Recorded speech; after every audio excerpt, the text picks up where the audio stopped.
श्री गणेशाय नमः। अथ श्री धन्वन्तरि स्तोत्र। ओम नमो भगवते धन्वन्तराय अमृतकलशहस्ताय सर्वामय विनाशनाय त्रैलोक्यनाथाय श्री महाविष्णवे नमः। चन्द्रौघकान्तिममृतोरुकरैर्जगन्ति सञ्जीवयन्तममितात्मसुखं परेशं ज्ञानं सुधाकलशमेव च सन्दधानं शीतांशुमण्डलगतं स्मरतात्मसंस्थं मूर्ध्नि स्थादमुत एव सुधां स्रवन्तीं भ्रूमध्यगाच्च तत एव च तानुसंस्थात् हार्दाच्च नाभिषदनादधरस्थिताञ्च ध्यात्वाभिपूरिततनुः दुरितं निहन्यात् अज्ञानदुःखभयरोगमहाविषाणि योगो यमाशु विनिहन्ति सुखं च दद्यात् उन्मादविभ्रमहरः हरतश्च सान्द्रो मानन्दमेव पदमापयति स्म नित्यम् ध्यात्वैवं हस्ततलगं स्वमृतं स्रवन्तम् एवं स यस्य शिरसि स्वकरं निधाय आवर्तयेन्मनुमिमं स च वीतरोगः पापादपैति मनसा यदि भक्तिनम्रः। धं धन्वन्तरये नमः। धं धन्वन्तरये नमः। धं धन्वन्तरये नमः। दीर्घपीवरदोर्दण्डः कम्बुग्रीवोरुणेक्षणः श्यामलस्तरुणः स्रग्वी सर्वाभरणभूषितः पीतवासामहोरस्कः सुमृष्टमणिकुण्डलः नीलकुञ्चितकेशान्तः सुभगः सिंहविक्रमः अमृतस्य पूर्णकलशं बिभ्रद्वलयभूषितः स वै भगवतः साक्षात् विष्णोरंशांशसम्भवः धन्वन्तरिरिति ख्यातः आयुर्वेदृगित्यभाक् एवं धन्वन्तरि ध्यायेत साधकोऽभीष्टसिद्धये। ओम नमो भगवते धन्वन्तराय अमृतकलशहस्ताय सर्वामय विनाशनाय त्रैलोक्यनाथाय श्री महाविष्णवे नमः। क्षीरोदमथनोद्भूतं दिव्यगन्धानुलेपिनं सुधाकलशहस्तं तं वन्दे धन्वन्तरिं हरिं शरीरे जर्जरीभूते व्याधिग्रस्ते कलेवरे औषधं जाह्नवी तोयं वैद्यो नारायणो हरिः। अयं मे हस्तो भगवान् अयं मे भगवत्तरः अयं मे विश्वभेषजोऽयं शिवाभिमर्शनः अच्युतानन्त गोविन्द विष्णो नारायणामृत रोगान्मे नाशयाशेषान् आशु धन्वन्तरे हरे। धं धन्वन्तरये नमः। धं धन्वन्तरये नमः। ओम नमो भगवते धन्वन्तरये अमृतकलशहस्ताय सर्वामय विनाशनाय त्रैलोक्यनाथाय श्री महाविष्णवे नमः। श्री धन्वन्तरि देवार्पणमस्तु। ओम नमो भगवते धन्वन्तराय अमृतकलशहस्ताय सर्वामय विनाशनाय त्रैलोक्यनाथाय श्री महाविष्णवे नमः।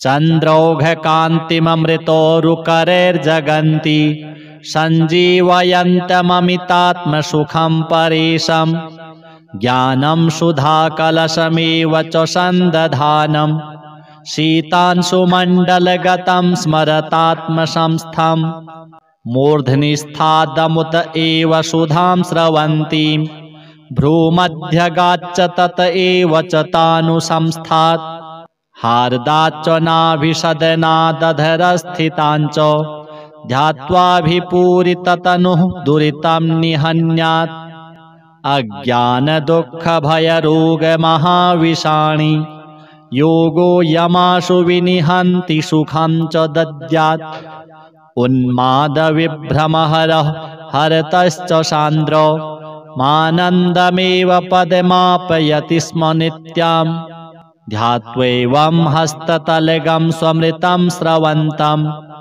एवं स यस्य शिरसि स्वकरं निधाय आवर्तयेन्मनुमिमं स च वीतरोगः पापादपैति मनसा यदि भक्तिनम्रः धं धन्वन्तरये नमः धं धन्वन्तरये नमः धं धन्वन्तरये नमः दीर्घपीवरदोर्दण्डः कम्बुग्रीवोरुणेक्षणः श्यामलस्तरुणः स्रग्वी सर्वाभरणभूषितः पीतवासामहोरस्कः सुमृष्टमणिकुण्डलः नीलकुञ्चितकेशान्तः सुभगः सिंहविक्रमः अमृतस्य पूर्णकलशं बिभ्रद्वलयभूषितः स वै भगवतः साक्षात् विष्णोरंशांशसम्भवः धन्वन्तरिरिति ख्यातः आयुर्वेदृगित्यभाक् एवं धन्वन्तरि ध्यायेत साधकोऽभीष्टसिद्धये। ॐ नमो भगवते धन्वन्तरये अमृतकलशहस्ताय सर्वामयविनाशनाय त्रैलोक्यनाथाय श्रीमहाविष्णवे नमः। क्षीरोदमथनोद्भूतं दिव्यगन्धानुलेपिनं सुधाकलशहस्तं तं वन्दे धन्वन्तरिं हरिं। शरीरे जर्जरीभूते व्याधिग्रस्ते कलेवरे औषधं जाह्नवी तोयं वैद्यो नारायणो हरिः। अयं मे हस्तो भगवान् अयं मे भगवत्तरः अयं मे विश्वभेषजोऽयं शिवाभिमर्शनः। अच्युतानन्त गोविन्द विष्णो नारायणामृत रोगान्मे नाशयाशेषान् आशु धन्वन्तरे हरे। धं धन्वन्तरये नमः धं धन्वन्तरये नमः। ॐ नमो भगवते धन्वन्तरये अमृतकलशहस्ताय सर्वामयविनाशनाय त्रैलोक्यनाथाय श्रीमहाविष्णवे नमः। श्रीधन्वन्तरि देवार्पणमस्तु। ॐ नमो भगवते धन्वन्तरये अमृतकलशहस्ताय सर्वामयविनाशनाय त्रैलोक्यनाथाय श्रीमहाविष्णवे नमः। चन्द्रौघकान्तिममृतोरुकरैर्जगन्ति सञ्जीवयन्तममितात्मसुखं परेशम् ज्ञानं सुधाकलशमेव च सन्दधानं शीतांशुमण्डलगतं स्मरतात्मसंस्थं मूर्ध्नि स्थादमुत एव सुधां स्रवन्तीं भ्रूमध्यगाच्च तत एव च तानुसंस्थात् हार्दाच्च नाभिषदनादधरस्थिताञ्च ध्यात्वाभिपूरिततनुः दुरितं निहन्यात् अज्ञानदुःखभयरोगमहाविषाणि योगो यमाशु विनिहन्ति सुखं च दद्यात् उन्मादविभ्रमहरः हरतश्च सान्द्रो मानन्दमेव पदमापयति स्म नित्यम् ध्यात्वैवं हस्ततलगं स्वमृतं स्रवन्तम् एवं स यस्य शिरसि स्वकरं निधाय आवर्तयेन्मनुमिमं स च वीतरोगः पापादपैति मनसा यदि भक्तिनम्रः धं धन्वन्तरये नमः धं धन्वन्तरये नमः धं धन्वन्तरये नमः। दीर्घपीवरदोर्दण्डः कम्बुग्रीवोरुणेक्षणः श्यामलस्तरुणः स्रग्वी सर्वाभरणभूषितः पीतवासामहोरस्कः सुमृष्टमणिकुण्डलः नीलकुञ्चितकेशान्तः सुभगः सिंहविक्रमः अमृतस्य पूर्णकलशं बिभ्रद्वलयभूषितः स वै भगवतः साक्षात् विष्णोरंशांशसम्भवः धन्वन्तरिरिति ख्यातः आयुर्वेदृगित्यभाक् एवं धन्वन्तरि ध्यायेत साधकोऽभीष्टसिद्धये। ॐ नमो भगवते धन्वन्तरये अमृतकलशहस्ताय सर्वामयविनाशनाय त्रैलोक्यनाथाय श्रीमहाविष्णवे नमः। क्षीरोदमथनोद्भूतं दिव्यगन्धानुलेपिनं सुधाकलशहस्तं तं वन्दे धन्वन्तरिं हरिं। शरीरे जर्जरीभूते व्याधिग्रस्ते कलेवरे औषधं जाह्नवीतोऽयं वैद्यो नारायणो हरिः।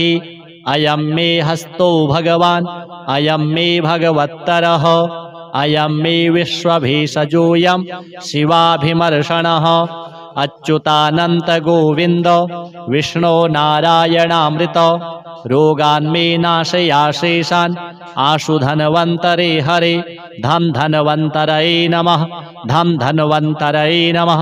ॐ नमो भगवते धन्वन्तरये अमृतकलशहस्ताय सर्वामयविनाशनाय त्रैलोक्यनाथाय श्रीमहाविष्णवे नमः। श्रीधन्वन्तरि देवार्पणमस्तु।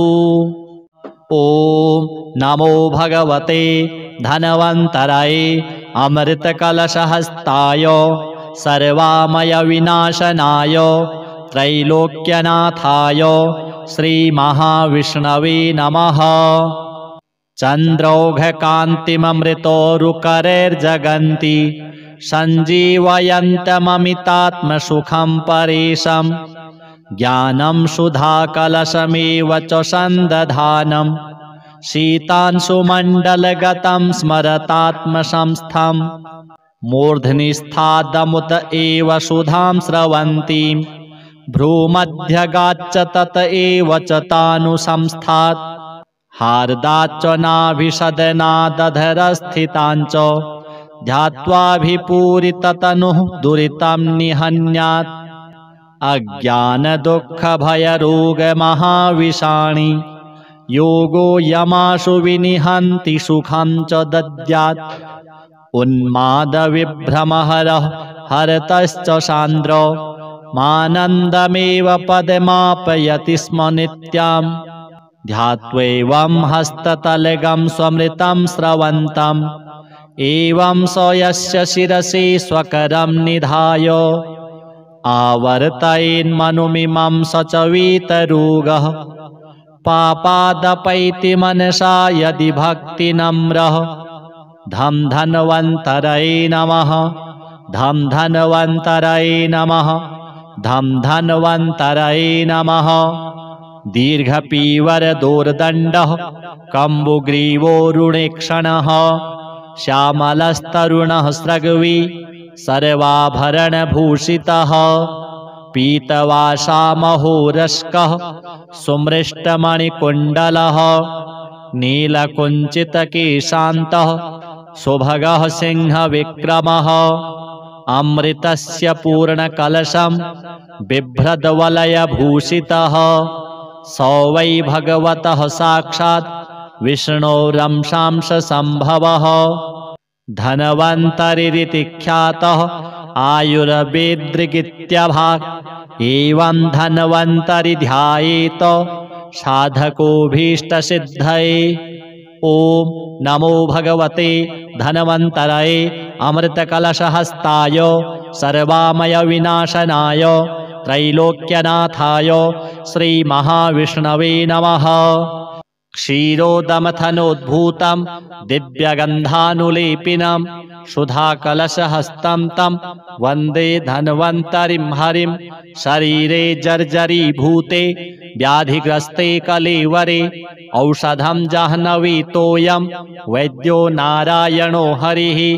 अयं मे हस्तो भगवान् अयं मे भगवत्तरः अयं मे विश्वभेषजोऽयं शिवाभिमर्शनः अच्युतानन्त गोविन्द विष्णो नारायणामृत रोगान्मे नाशयाशेषान् आशु धन्वन्तरे हरे धं धन्वन्तरये नमः धं धन्वन्तरये नमः। ॐ नमो भगवते धन्वन्तरये अमृतकलशहस्ताय सर्वामय विनाशनाय त्रैलोक्यनाथाय श्रीमहाविष्णवे नमः। श्रीधन्वन्तरि देवार्पणमस्तु। ॐ नमो भगवते धन्वन्तरये अमृतकलशहस्ताय सर्वामय विनाशनाय त्रैलोक्यनाथाय श्रीमहाविष्णवे नमः। चन्द्रौघकान्तिममृतोरुकरैर्जगन्ति सञ्जीवयन्तममितात्मसुखं परेशं ज्ञानं सुधाकलशमेव च सन्दधानं शीतांशुमण्डलगतं स्मरतात्मसंस्थं मूर्ध्नि स्थादमुत एव सुधां स्रवन्तीं भ्रूमध्यगाच्च तत एव च तानुसंस्थात् हार्दाच्च नाभिषदनादधरस्थिताञ्च ध्यात्वाभिपूरिततनुः दुरितं निहन्यात् अज्ञानदुःखभयरोगमहाविषाणि योगो यमाशु विनिहन्ति सुखं च दद्यात् उन्मादविभ्रमहरः हरतश्च सान्द्र मानन्दमेव पदमापयति स्म नित्यं ध्यात्वैवं हस्ततलगं स्वमृतं स्रवन्तम् एवं स यस्य शिरसि स्वकरं निधाय आवर्तयेन्मनुमिमं स च वीतरोगः पापादपैति मनसा यदि भक्तिनम्रः धं धन्वन्तरये नमः धं धन्वन्तरये नमः धं धन्वन्तरये नमः। दीर्घपीवरदोर्दण्डः कम्बुग्रीवोरुणेक्षणः श्यामलस्तरुणः स्रग्वी सर्वाभरणभूषितः पीतवासामहोरस्कः सुमृष्टमणिकुण्डलः नीलकुञ्चितकेशान्तः सुभगः सिंहविक्रमः अमृतस्य पूर्णकलशं बिभ्रद्वलयभूषितः स वै भगवतः साक्षात् विष्णोरंशांशसम्भवः धन्वन्तरिरिति ख्यातः आयुर्वेदृगित्यभाक् एवं धन्वन्तरि ध्यायेत साधकोऽभीष्टसिद्धये। ॐ नमो भगवते धन्वन्तरये अमृतकलशहस्ताय सर्वामय विनाशनाय त्रैलोक्यनाथाय श्रीमहाविष्णवे नमः। क्षीरोदमथनोद्भूतं दिव्यगन्धानुलेपिनं सुधाकलशहस्तं तं वन्दे धन्वन्तरिं हरिं शरीरे जर्जरीभूते व्याधिग्रस्ते कलेवरे औषधं जाह्नवीतोऽयं वैद्यो नारायणो हरिः अयं मे हस्तो भगवान् अयं मे भगवत्तरः अयं मे विश्वभेषजोऽयं शिवाभिमर्शनः अच्युतानन्त गोविन्द विष्णो नारायणामृत रोगान्मे नाशयाशेषान् आशु धन्वन्तरे हरे धं धन्वन्तरये नमः धं धन्वन्तरये नमः। ॐ नमो भगवते धन्वन्तरये अमृतकलशहस्ताय सर्वामय विनाशनाय त्रैलोक्यनाथाय श्रीमहाविष्णवे नमः। श्रीधन्वन्तरि देवार्पणमस्तु। ॐ नमो भगवते धन्वन्तरये अमृतकलशहस्ताय सर्वामय विनाशनाय त्रैलोक्यनाथाय श्रीमहाविष्णवे नमः। चन्द्रौघकान्तिममृतोरुकरैर्जगन्ति सञ्जीवयन्तममितात्मसुखं परेशं ज्ञानं सुधाकलशमेव च सन्दधानं शीतांशुमण्डलगतं स्मरतात्मसंस्थं मूर्ध्नि स्थादमुत एव सुधां स्रवन्तीं भ्रूमध्यगाच्च तत एव च तानुसंस्थात् हार्दाच्च नाभिषदनादधरस्थिताञ्च ध्यात्वाभिपूरिततनुः दुरितं निहन्यात् अज्ञानदुःखभयरोगमहाविषाणि योगो यमाशु विनिहन्ति सुखं च दद्यात् उन्मादविभ्रमहरः हरतश्च सान्द्रो मानन्दमेव पदमापयति स्म नित्यम् ध्यात्वैवं हस्ततलगं स्वमृतं स्रवन्तम्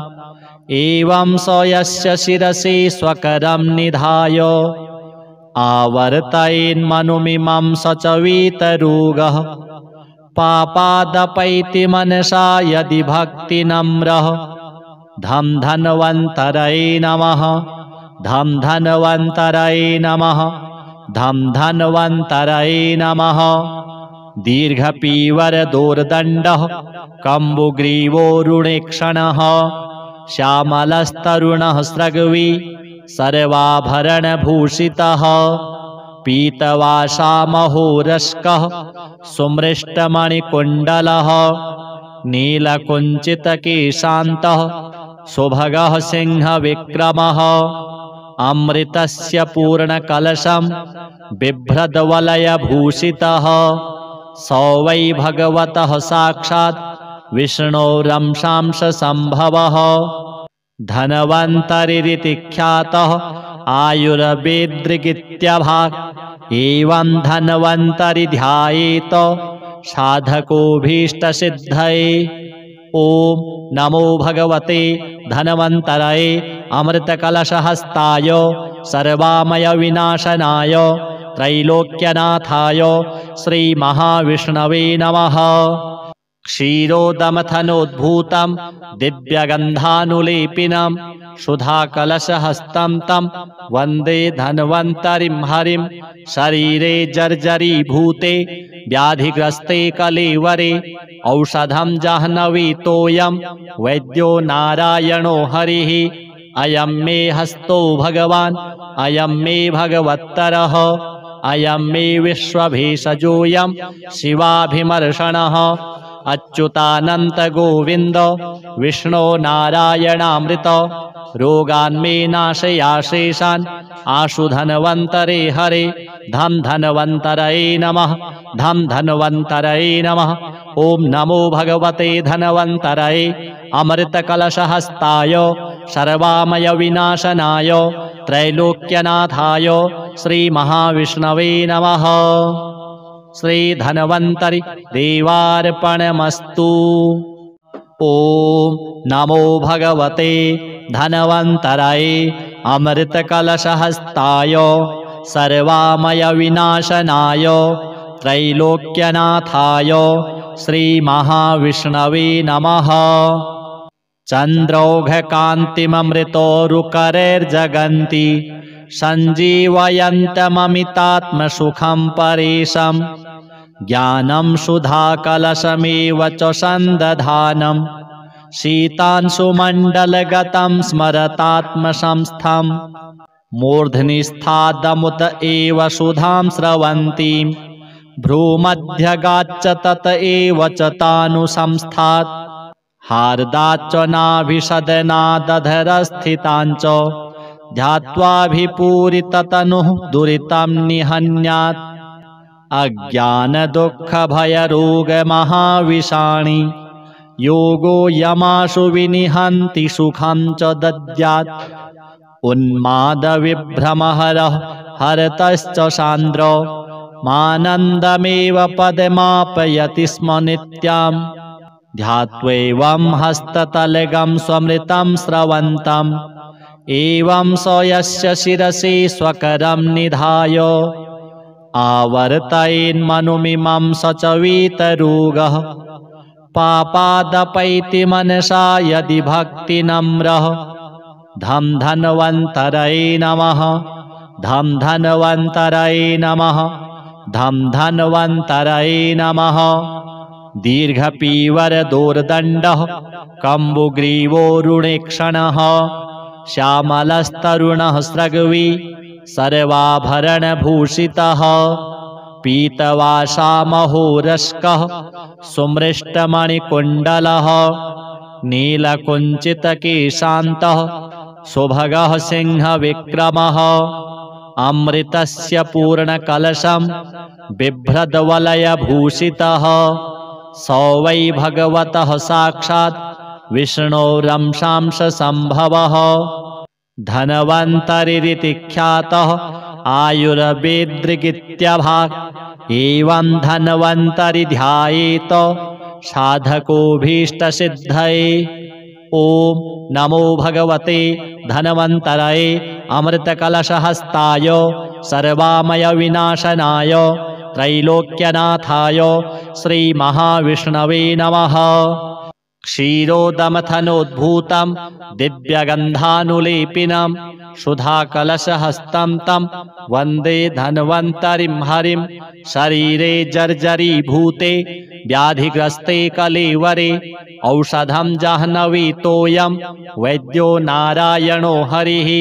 अयं मे हस्तो भगवान् अयं मे भगवत्तरः अयं मे विश्वभेषजोऽयं शिवाभिमर्शनः। अच्युतानन्त गोविन्द विष्णो नारायणामृत रोगान्मे नाशयाशेषान् आशु धन्वन्तरे हरे। धं धन्वन्तरये नमः धं धन्वन्तरये नमः। ॐ नमो भगवते धन्वन्तरये अमृतकलशहस्ताय सर्वामयविनाशनाय त्रैलोक्यनाथाय श्रीमहाविष्णवे नमः। श्रीधन्वन्तरि देवार्पणमस्तु। ॐ नमो भगवते धन्वन्तराय अमृतकलशहस्ताय सर्वामयविनाशनाय त्रैलोक्यनाथाय श्रीमहाविष्णवे नमः। चन्द्रौघकान्तिममृतोरुकरैर्जगन्ति सञ्जीवयन्तममितात्मसुखं परेशं ज्ञानं सुधाकलशमेव च सन्दधानं शीतांशुमण्डलगतं स्मरतात्मसंस्थं मूर्ध्नि स्थादमुत एव सुधां स्रवन्तीं भ्रूमध्यगाच्च तत एव च तानुसंस्थात् हार्दाच्च नाभिषदनादधरस्थिताञ्च ध्यात्वाभिपूरिततनुः दुरितं निहन्यात् अज्ञानदुःखभयरोगमहाविषाणि योगो यमाशु विनिहन्ति सुखं च दद्यात् उन्मादविभ्रमहरः हरतश्च सान्द्र मानन्दमेव पदमापयति स्म नित्यं ध्यात्वैवं हस्ततलगं स्वमृतं स्रवन्तम् एवं स यस्य शिरसि स्वकरं निधाय आवर्तयेन्मनुमिमं स च वीतरोगः पापादपैति मनसा यदि भक्तिनम्रः। धं धन्वन्तरये नमः धं धन्वन्तरये नमः धं धन्वन्तरये नमः।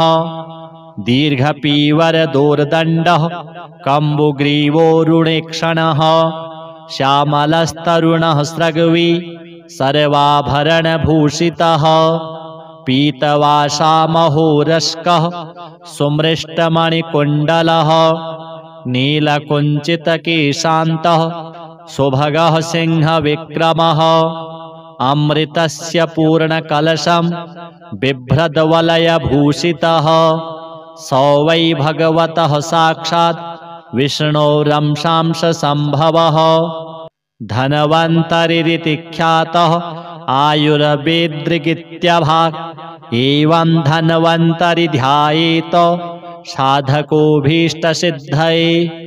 ॐ नमो भगवते धन्वन्तराय अमृतकलशहस्ताय सर्वामयविनाशनाय त्रैलोक्यनाथाय श्रीमहाविष्णवे नमः।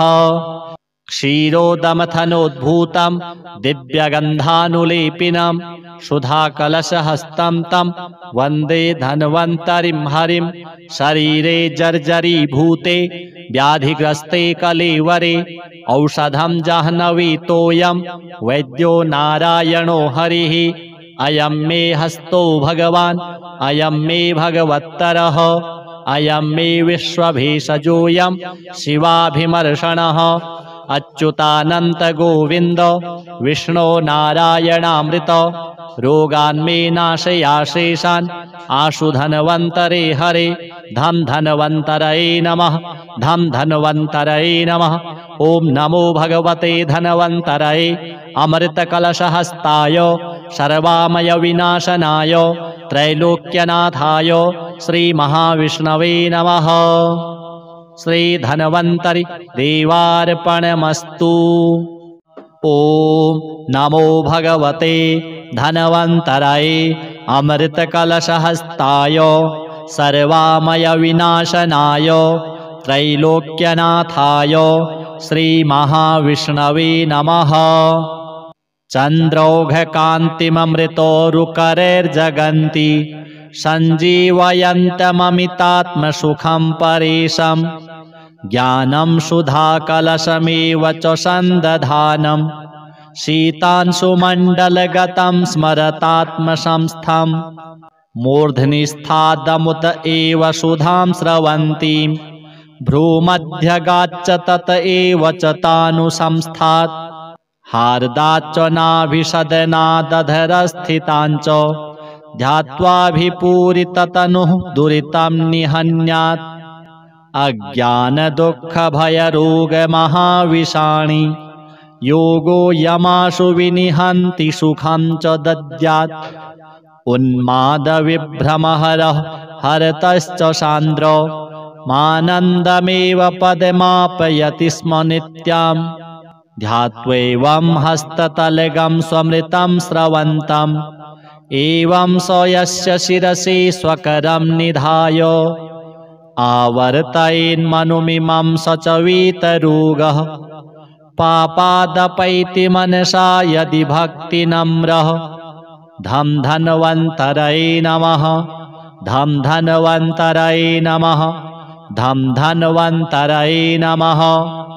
दीर्घपीवरदोर्दण्डः कम्बुग्रीवोरुणेक्षणः श्यामलस्तरुणः स्रग्वी सर्वाभरणभूषितः पीतवासामहोरस्कः सुमृष्टमणिकुण्डलः नीलकुञ्चितकेशान्तः सुभगः सिंहविक्रमः अमृतस्य पूर्णकलशं बिभ्रद्वलयभूषितः स वै भगवतः साक्षात् विष्णोरंशांशसम्भवः धन्वन्तरिरिति ख्यातः आयुर्वेदृगित्यभाक् एवं धन्वन्तरि ध्यायेत साधकोऽभीष्टसिद्धये।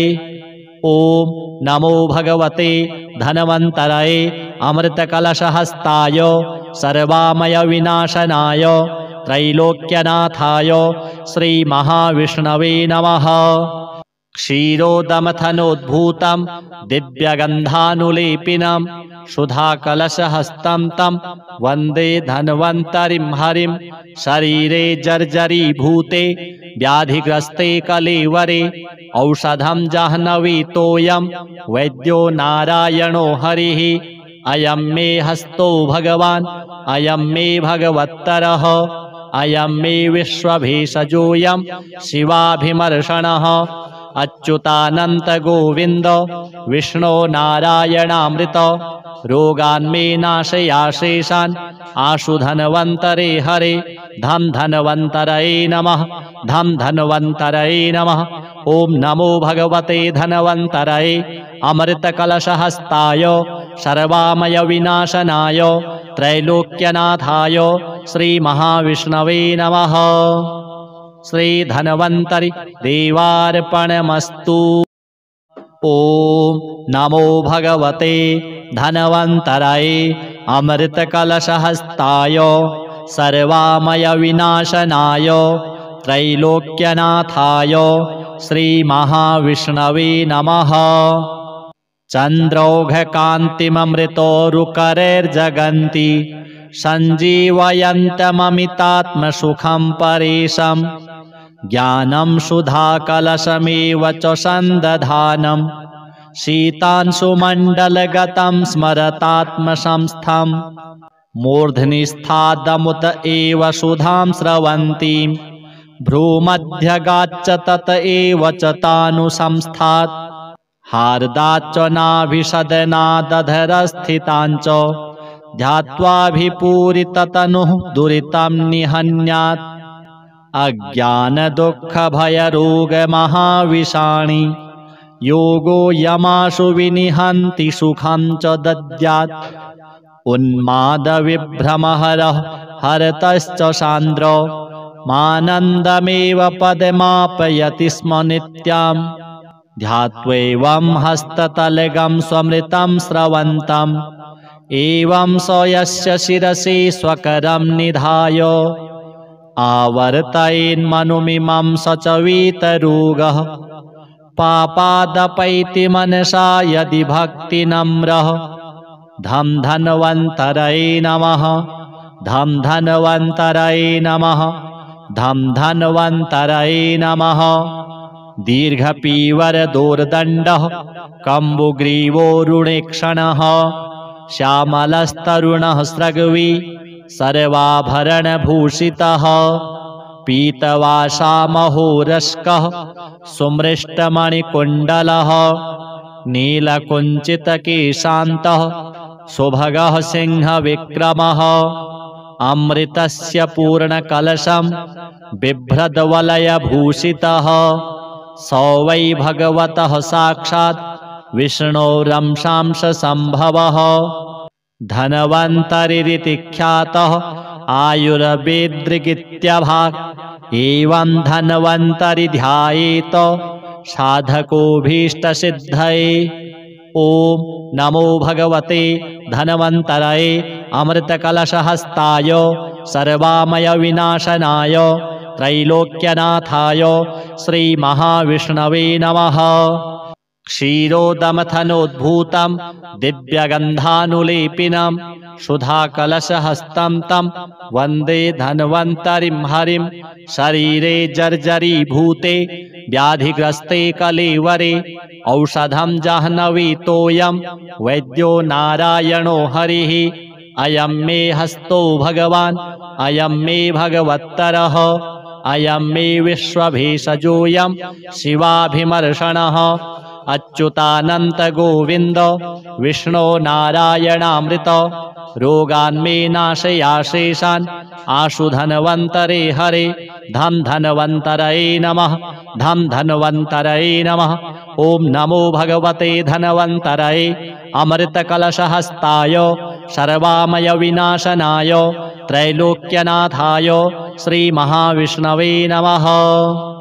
श्रीधन्वन्तरि देवार्पणमस्तु। ॐ नमो भगवते धन्वन्तरये अमृतकलशहस्ताय सर्वामयविनाशनाय त्रैलोक्यनाथाय श्रीमहाविष्णवे नमः। चन्द्रौघकान्तिममृतोरुकरैर्जगन्ति सञ्जीवयन्तममितात्मसुखं परेशं ज्ञानं सुधाकलशमेव च सन्दधानं शीतांशुमण्डलगतं स्मरतात्मसंस्थं मूर्ध्निस्थादमुत एव सुधां स्रवन्तीं भ्रूमध्यगाच्च तत एव च तानुसंस्थात् हार्दाच्च नाभिषदनादधरस्थिताञ्च ध्यात्वाभिपूरिततनुः दुरितं निहन्यात् अज्ञानदुःखभयरोगमहाविषाणि योगो यमाशु विनिहन्ति सुखं च दद्यात् उन्मादविभ्रमहरः हरतश्च सान्द्रो मानन्दमेव पदमापयति स्म नित्यम् ध्यात्वैवं हस्ततलगं स्वमृतं स्रवन्तम् एवं स यस्य शिरसि स्वकरं निधाय आवर्तयेन्मनुमिमं स च वीतरोगः पापादपैति मनसा यदि भक्तिनम्रः धं धन्वन्तरये नमः धं धन्वन्तरये नमः धं धन्वन्तरये नमः। दीर्घपीवरदोर्दण्डः कम्बुग्रीवोरुणेक्षणः श्यामलस्तरुणः स्रग्वी सर्वाभरणभूषितः पीतवासामहोरस्कः सुमृष्टमणिकुण्डलः नीलकुञ्चितकेशान्तः सुभगः सिंहविक्रमः अमृतस्य पूर्णकलशं बिभ्रद्वलयभूषितः स वै भगवतः साक्षात् विष्णोरंशांशसम्भवः धन्वन्तरिरिति ख्यातः आयुर्वेदृगित्यभाक् एवं धन्वन्तरि ध्यायेत साधकोऽभीष्टसिद्धये। ॐ नमो भगवते धन्वन्तरये अमृतकलशहस्ताय सर्वामयविनाशनाय त्रैलोक्यनाथाय श्रीमहाविष्णवे नमः। क्षीरोदमथनोद्भूतं दिव्यगन्धानुलेपिनं सुधाकलशहस्तं तं वन्दे धन्वन्तरिं हरिं। शरीरे जर्जरीभूते व्याधिग्रस्ते कलेवरे औषधं जाह्नवीतोऽयं वैद्यो नारायणो हरिः। अयं मे हस्तो भगवान् अयं मे भगवत्तरः अयं मे विश्वभेषजोऽयं शिवाभिमर्शनः। अच्युतानन्त गोविन्द विष्णो नारायणामृत रोगान्मे नाशयाशेषान् आशु धन्वन्तरे हरे। धं धन्वन्तरये नमः धं धन्वन्तरये नमः। ॐ नमो भगवते धन्वन्तरये अमृतकलशहस्ताय सर्वामयविनाशनाय त्रैलोक्यनाथाय श्रीमहाविष्णवे नमः। श्रीधन्वन्तरि देवार्पणमस्तु।